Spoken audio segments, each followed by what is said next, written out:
The grand hall was silent, heavy with grief. Black drapes lined the walls, and a polished casket rested in the center, surrounded by flickering candles. The world had come to mourn Selina Armitage, the billionaire heiress whose life had ended tragically, or so everyone believed. Executives, socialites, and distant relatives gathered in solemn rows. Murmurs of sympathy floated through the air.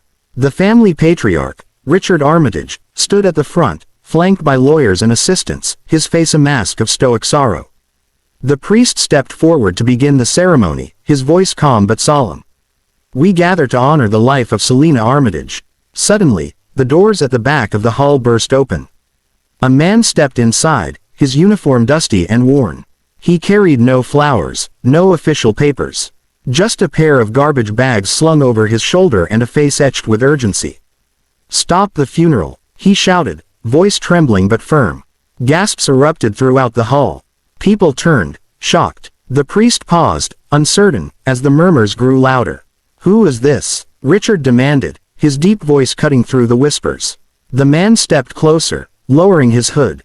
"My name is Tom. I work in sanitation, but I know the truth about Selina Armitage.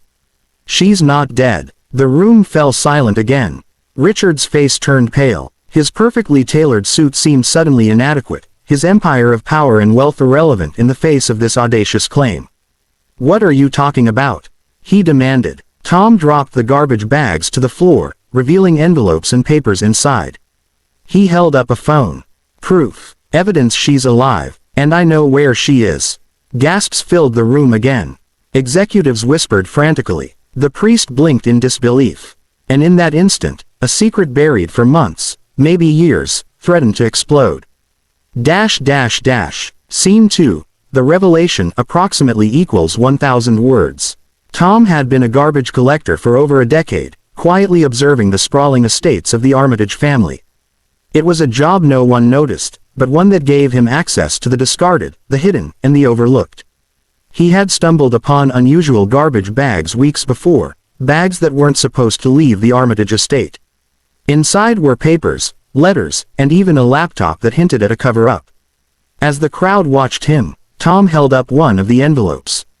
"I found this in the back of your estate, sir. It contains messages from Selina. She planned to disappear to protect herself from your empire." Richard stepped forward, fury rising.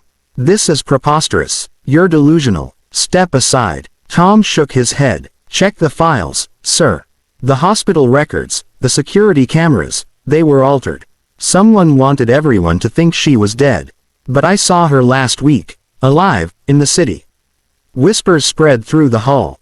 Journalists scribbled frantically, executives exchanged nervous glances, and distant relatives began murmuring anxiously. "Why didn't she contact anyone?" asked Richard, voice breaking slightly. Tom's eyes met his. "Because she was afraid. Afraid of what her family, her fortune, and the people around her would do. She had enemies in high places. And she knew that even you, sir, wouldn't protect her from them." The billionaire patriarch's hands clenched into fists. This was not just an interruption, it was a revelation that threatened to shatter his empire. "Where is she?" he demanded, his voice low and dangerous. Tom took a deep breath. "She's in a safe house, miles from here. And only I know how to reach her. But I need your word. No one follows us, no one interferes. She won't come back if she feels threatened." Richard paused, looking around at the shocked faces in the room. The priest, the guests, the lawyers, all witnesses to this moment. He finally nodded, though reluctantly. "Very well. Lead the way." Tom's eyes softened. "Good. But remember, this isn't about money, power, or inheritance. It's about her life. Scene 3. The journey to the safe house approximately equals 1,000 words. The convoy left the funeral hall in silence. Richard followed Tom in his black SUV, flanked by security. Journalists and onlookers were left behind, buzzing with confusion and speculation. The drive was long, winding through abandoned roads and quiet neighborhoods. Tom remained focused, occasionally glancing at Richard. "Why help her?" Richard finally asked, breaking the silence. Tom's hands tightened on the wheel. "Because she trusted me, and someone had to. You think I'm just a garbage collector, but I've been the eyes and ears no one notices. I've seen the secrets your family hides, sir, and I couldn't let them take her life. Richard's jaw tightened. You dare lecture me? Tom shook his head. No, I'm just telling the truth. You lost her once in your greed and ambition. Don't lose her again because of fear. Hours passed. The city faded into rural roads. The car came to a stop near a small, unassuming house. Tom turned off the engine and looked at Richard. She's inside. Please. No sudden moves. Let her come to you. Richard hesitated, then nodded. Together, they approached the door. Tom knocked softly, then stepped back. A moment passed. The door creaked open, and there she was. Selina Armitage, alive, thin, but healthy, eyes wide with shock and relief. Dad, Richard whispered. She's safe, Tom said softly, stepping aside. Selina stepped forward slowly, glancing at her father, her eyes wary. Why now? Why reveal yourself at the funeral? Because the world believed you were dead, Tom replied. And the people who tried to hurt you were closing in. I had to act before it was too late. Richard took a step forward, speechless. For the first time, the empire builder was powerless. Words failed him. All he could do was look at the daughter he thought he had lost forever. Scene 4. The truth and reconciliation approximately equals 1,000 words. Inside the safe house, Selina explained everything. Months ago, she had discovered a conspiracy within her father's business empire. Rivals, jealous associates, and even distant relatives plotting against her. She had staged her death to protect herself. I had to disappear, Selina said quietly, glancing at her father.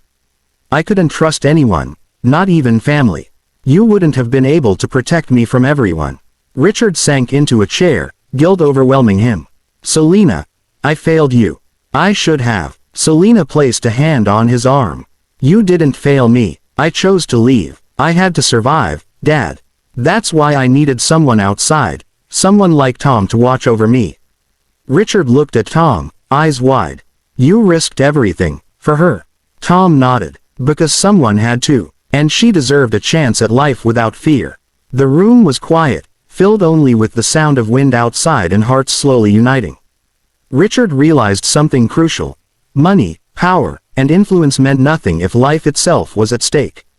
For hours, they planned carefully, how to secure Selina's position, how to protect her from threats, and how to reconcile with those who mattered most. Tom became the silent guardian, trusted by both father and daughter. The aftermath. Weeks later, the Armitage Empire reorganized. Selina took a measured but firm step back into her role, and Richard learned the value of listening, protecting, and trusting those outside his inner circle. Tom returned to his life as a garbage collector, unnoticed by most, but forever respected by those who knew the truth. He had stopped a funeral, revealed the truth, and saved a life, quietly, heroically. Selina never forgot him. Richard never forgot him. And the world never knew the full story, but for the people who mattered most, one lesson was clear. Courage, integrity, and selfless action could appear in the most unexpected places. The end. A story of courage, loyalty, and revelation.